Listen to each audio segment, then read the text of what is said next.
game starts with me entering my brother's apartment. He has been missing for 2 weeks, so I went to his place to look for clues. The lights are out and the apartment is a complete mess. A note by the entrance left by my brother is greeting me, happy birthday. He had left clues throughout the apartment to guide me to my gift, and the clues he had left were sticky notes saying hot, warm, or cold. During my search, I found a newspaper which was covering a controversy over a new video format called GHL, or often referred to as ghouls. Ghouls were tapes that often contained bootleg horror films, but many claimed these tapes were haunted. An activist group of concerned parents is led by Mary Lighthouse to ban and publicly unalive anyone in possession of these depraved films. With that tidbit of lore, I continued to search for my gift. My brother's closet was covered in sticky notes saying hot. Opening it, I see a bulletin board set up as if he was mapping out some sort of conspiracy. Inside the closet was a note and an old metal box. The note details how I should keep the gift inside a secret from mom and dad, and that I could use his video player to play it. Inside the metal box was a ghouls tape called The Symphony of a Severed Soul. I played the tape with this strange VHS player that was chained to the ceiling and had a massive power cord sticking out from the back of it. The tape played the following.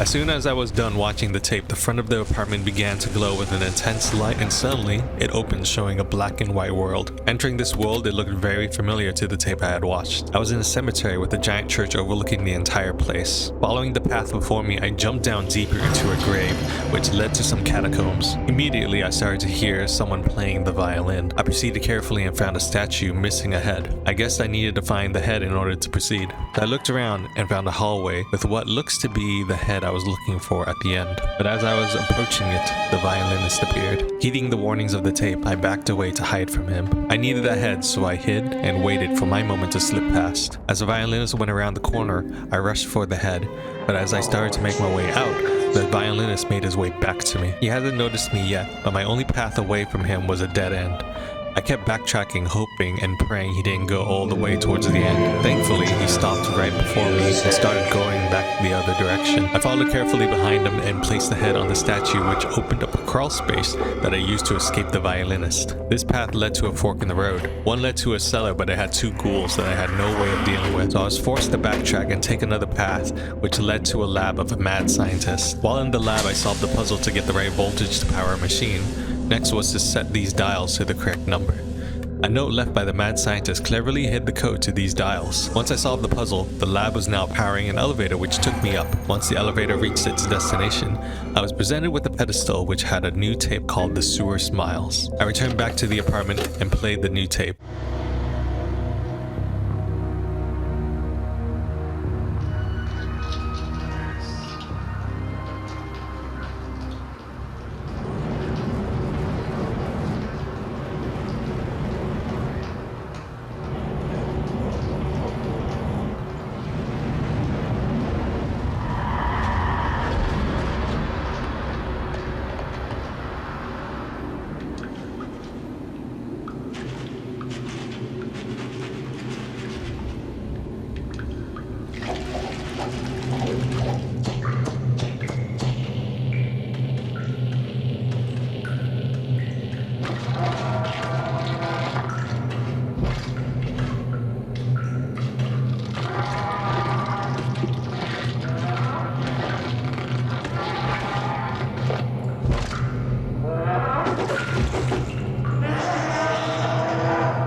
Once again, the tape caused the front door to glow with an intense light, and it burst open to show the sewers. I ventured into the sewers, and the deeper I got, the more noises I started to hear. A massive rat ran away in the distance. I followed it into the vents where I could see the disfigured shape of a rat stare back at me. Going down the vents, I landed in a pile of meat. As I explored deeper, the walls around me was covered in more and more flesh. I stumbled upon a fleshy weapon, the same one I saw in the tape. Once I took the weapon, two creatures ambushed me. When I finished them off, I took a good look to see what I'm dealing with. The creature was covered in trash and flesh. I can only assume that this was the fate of anyone who was corrupted by the parasitic meat. Moving forward, I found a note left by my brother. Apparently, he too had gone into the tapes. The main reason he left the note was to warn me that it is not just the creatures in the tapes, as he felt something had been stalking him from the shadows. Roaming the sewers, my path ahead was chained up, so I returned to the apartment to go back into the first tape. With my new weapon, I went straight to the path of the ghouls and removed them from the cellar. The cellars led further into the cemetery where I found a night candle and an interesting puzzle. A man was tied to a giant clock with a limb pointing to each number. In front was a ballot that cleverly hinted at a color in a specific order. Next to the ballot was a small version of the tied up man. Taking it back to the apartment, I was able to see it in color. Matching the numbers on the clock to the colored limbs in a specific order, I was able to unlock a small safe box. Inside was a sewer pipe part. It was no use to me here in the cemetery, so I went back to the sewers. Inside the sewers was a path blocked by a waterfall of blood. I used the sewer pipe to complete a pipe next to me which stopped the blood from flowing, but it was clear that this path led to a concentration of meat and flesh. I was jumped by another trash creature and narrowly avoided the tentacles. I also came across a massive eye which didn't flinch from any attack of my weapon. Past the leaking pipe and past more of these trash creatures was another note from my brother. He had finally got a good look at the creature that had been stalking him, and he recognized the creature's face as Mary Lighthouse, the same person who has been trying to ban these haunted tapes. But this Mary was shaped like a giant vulture, with Mary's face stretched over its head. He warned me to keep quiet and hide, as there was no way to kill it. I was hoping to not see Mary anytime soon. By the note was a new tape called The Spider Who Snared the Marionettes. I returned back to the apartment to play the new tape.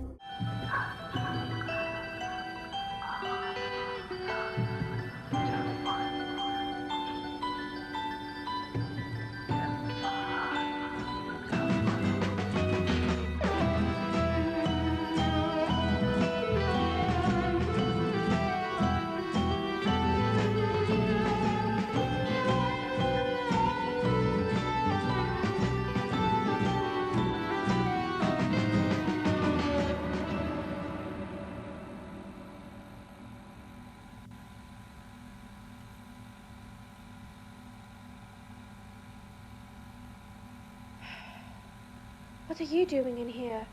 You scared the life out of me. Is that my painting? It was gasping for life. I gave it lungs.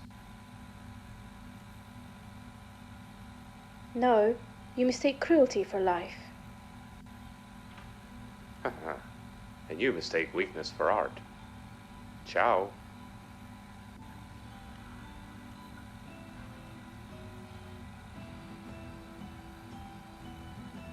Do you hear it? The canvas is screaming.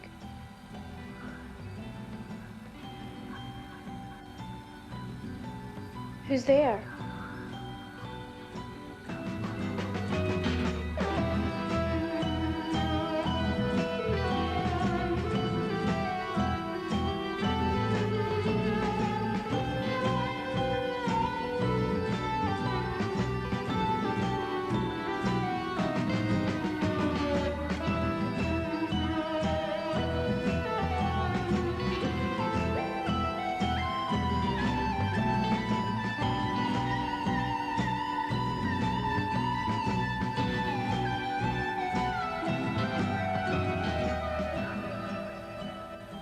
And just like the past couple times, the front door lit up and opened to a new place. This place was colorful with stained glass windows, paintings, and sculptures everywhere I looked.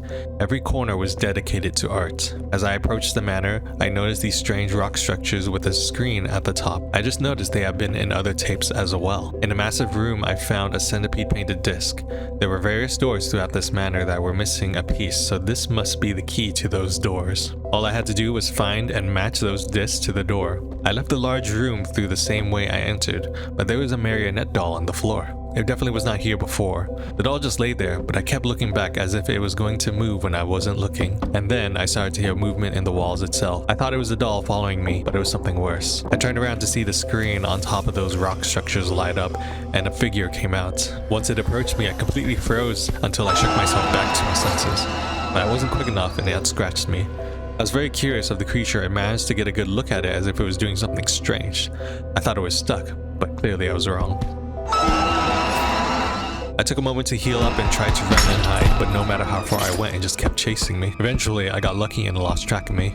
By this time, I knew this monster was Mary Lighthouse, the same creature that had been stalking my brother. I only hoped it lost interest in my brother and that he is still alive and well. I ended up finding the door which this disc belonged to. Inside was a piano and a pair of chain cutters laying on top of the keys. As soon as I grabbed the chain cutter, the piano made a loud noise alerting Mary to me. I looked around trying to find the nearest place to hide. I rushed to hide under a table, but as I was getting under, Mary scratched my back. It tried reaching around for me, but I somehow escaped. As soon as Mary went away, I made my way back to the apartment with the chain cutter. I could now open the gate that was chained off in the sewers.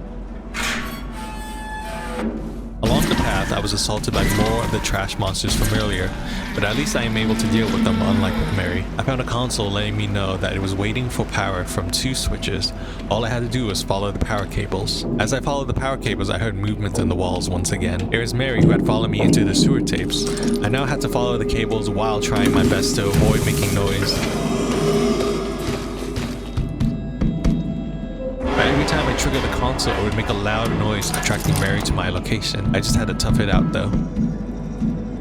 Completing the bridge at the main console, I crossed to the other side away from Mary. Following the open path, I took an elevator down. At the bottom, I found a new note from my brother. He noted how I pissed off Mary, and that there are cult horror fans traveling through these tapes called The New Flesh. They revealed that the tapes are supposed to break down Mary's disguise so the world can see her for who she really is. And the reason why we haven't ran into anyone is because each tape opens our own version of that dimension. Finally, he noted that he left a gift for me back at the apartment. Next to the note was also a pumpkin head, which I took along with me. Back at the apartment was a colorful gift from my brother. Inside was another painted disc, which meant I had to go back to the manor. The door for this painted disc contained yet another painted disc for another room. Using this new disc, I entered a room which led me to a staircase blocked by a strange statue asking for sacraments. Behind the stairs was another painted disc for another room which contained a brewery. I tried to work out the puzzle, but I didn't have all the information at the time to complete it, so I had to move on. I later combined the candle and the pumpkin, which ended up being the key I needed to get past the gates at the cemetery. Ahead of me was now a rundown marketplace and signs pointing to a tarot card reader and a flesh-eating fly trap. Searching the market, I found a severed arm with a tattoo of a fly. I wasn't really sure what I was supposed to do with it until I found the fly trap.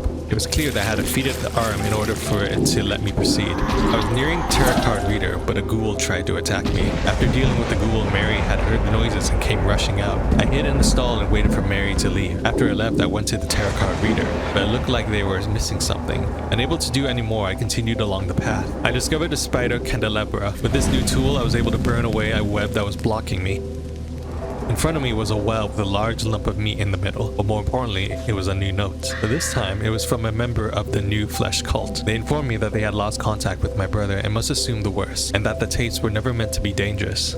Mary Lighthouse had been making the tapes dangerous and violent in an attempt to eradicate the New Flesh. They also left me some C4, which I was completely lost at what to do with it. After stumbling around for a bit, I remembered the sewers had a wall with light peering through it.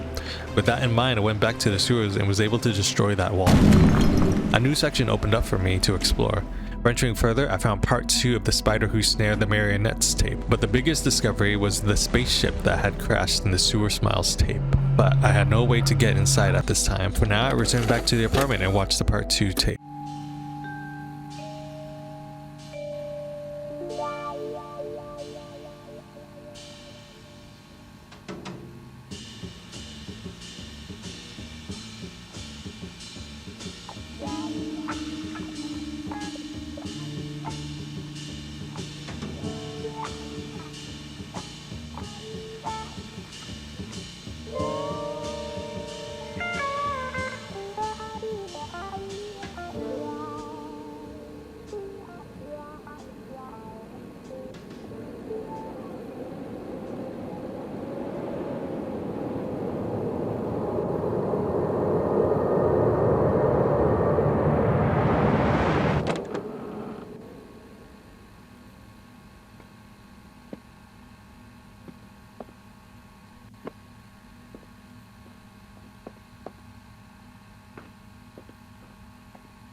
A girl was murdered in this institution last night.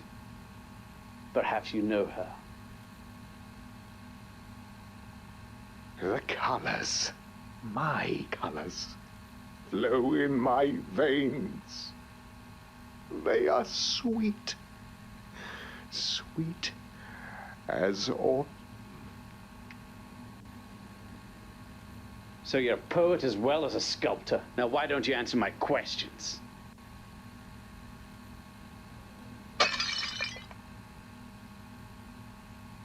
Hot as blood, infecting all.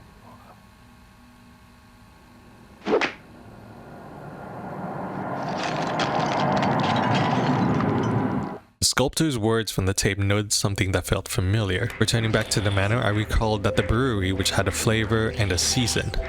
With this new hint, I was able to create a sacrament bottle, one that the strange statue was asking for.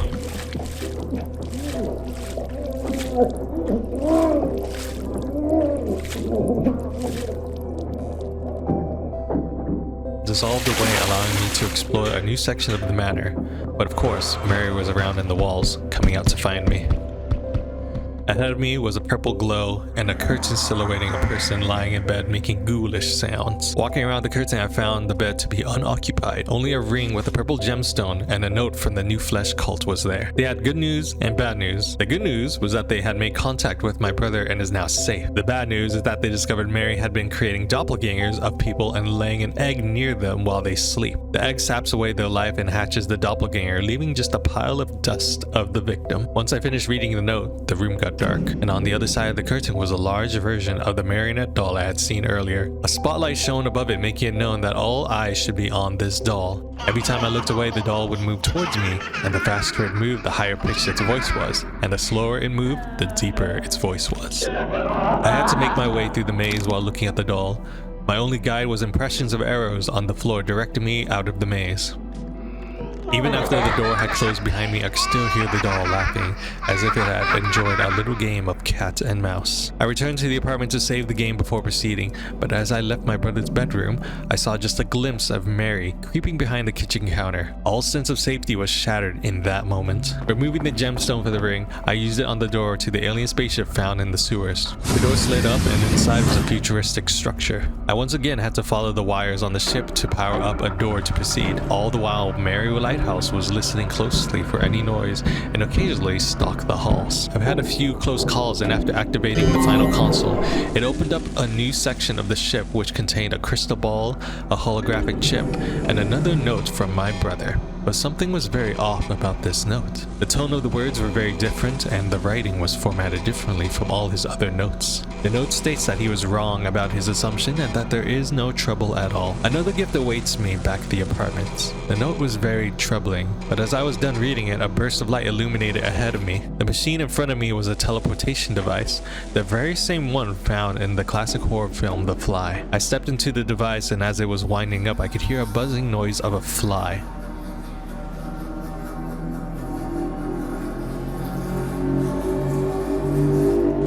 The device worked and I was back near the entrance of the apartment, but I was also very worried that I would soon start gradually mutating into a fly-like creature. I didn't quite notice it yet, but when I returned to the apartment, it was different. I removed the sewer tape and turned around to see a lump of flesh sitting on the couch, and at the same time, the sewer tape had exploded. The most harrowing discovery was the bathroom had a hatched egg, leaving me to believe my assumptions were right. My brother was replaced with a doppelganger. I picked up the gift left for me and turned around to see another glimpse of Mary in the apartment with me. Nowhere was safe.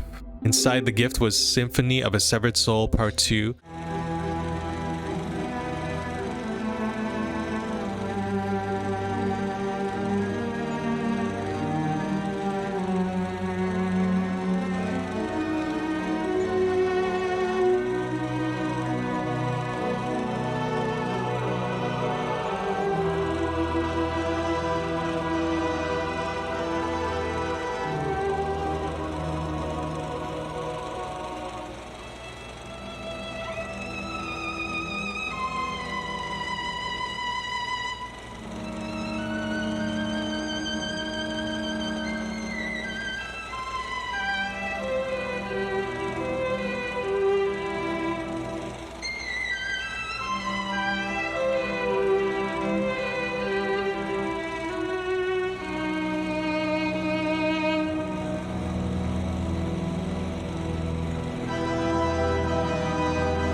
So I returned to the cemetery to give the tarot card reader the crystal ball. Doing so allowed me to crawl underneath it and find a panel depicting 2 tarot cards. The Symphony of a Severed Soul Part 2 showed me exactly what 2 tarot cards to enter: the Hermit and the Hangman. The wall before me slid up to reveal a new pathway. This pathway led me closer and closer to the massive church. Along the way were many statues which looked like they were praying to anyone up high. Past the church entrance was another painted disc, which clued me to go back to the manor once more. But first, I had to figure out my way back. To the right of me were an arrangement of black and white birds, and candles which lit up from left to right as each bird moved. This strange device was a clue to the small piano up ahead.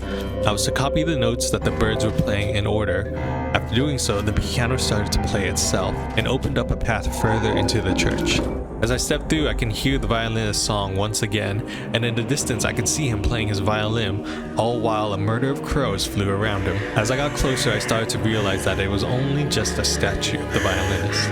But the music got stronger as I approached it. In front of the statue was another holographic chip, and as soon as I picked it up, a puff of feathers blurred my vision, and I appeared back at the apartment. There was no time to waste. I went back to the manor to input the new painted disc. Inside this room was the final painted disc. This last one fitted inside the door beneath the grand entrance's stairs, which opened up 2 stairs going down into the darkness. I followed the stairs down, but it seemed like no matter how far I went, it was endless. That was until I reached the door at the end.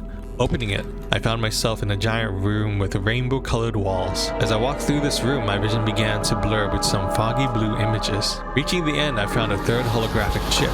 As soon as I picked it up, I found myself back at the entrance of the apartment. With the 3 holographic chips, I inserted them into the lump of meat that laid on the couch. Doing so gave me a new tape called Brothy of Blood. Playing the tape, it showed the following.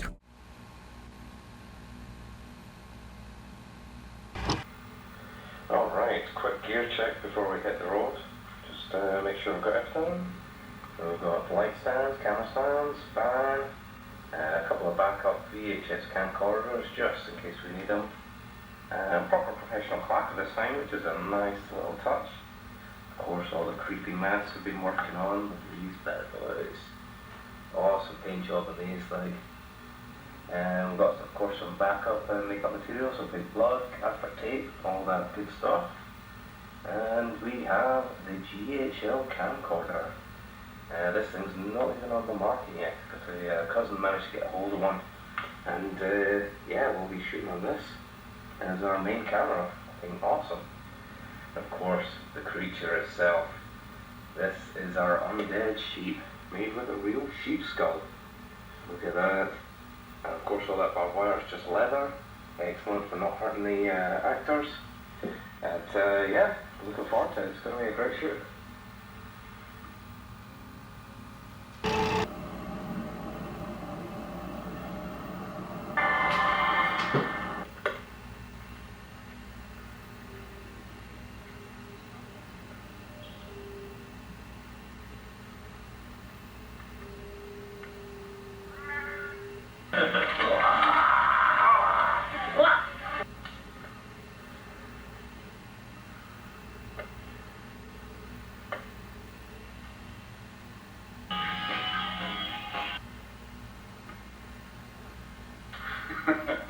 Look at the hands!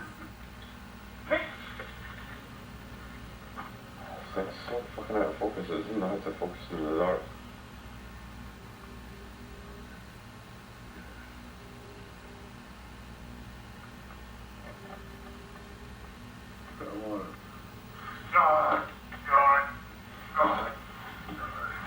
And the sheep comes away.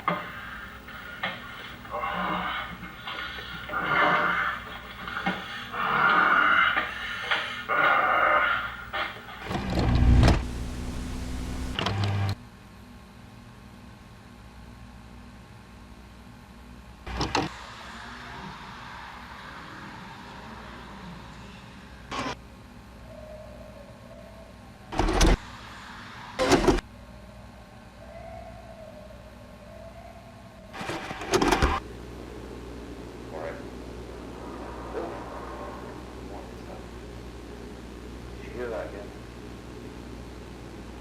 It's in there. I know it's in there. Jesus. Christ, man. Did you see it? Fucking God, man. Fucking took him.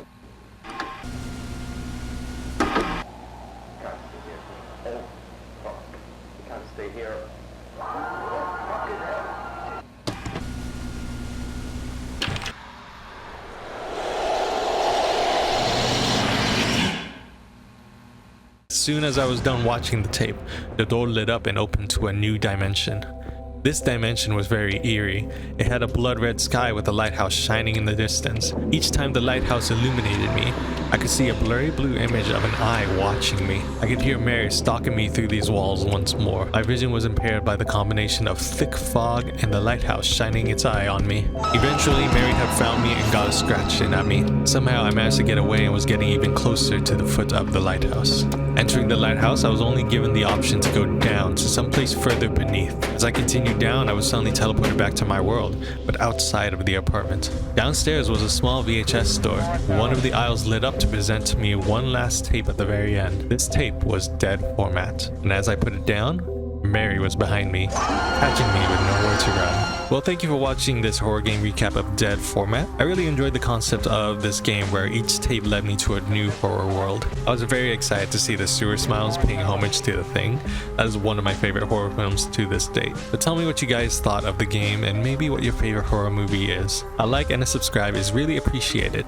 But until then, I will see you all later.